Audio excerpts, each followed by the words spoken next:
मी संकेत जोशी आणि ही सोनाली नाईक. माझं आज दोघांचं लग्न झालं.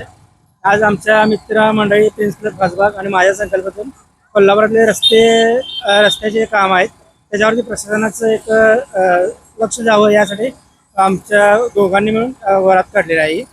आणि कोल्हापूरले रस्ते जरा चांगले व्हावेत त्याच्यासाठी आमच्या मित्रमंडळाने हे केलं, वरात काढले. मी आता जॉबला आहे पुण्यामध्ये. मोस्टली भरपूर जण कोल्हापूर सोडून पुण्यालाच IT पार्कसाठी जातात. IT पार्क कोल्हापूर व्हावा अशी पण इच्छा.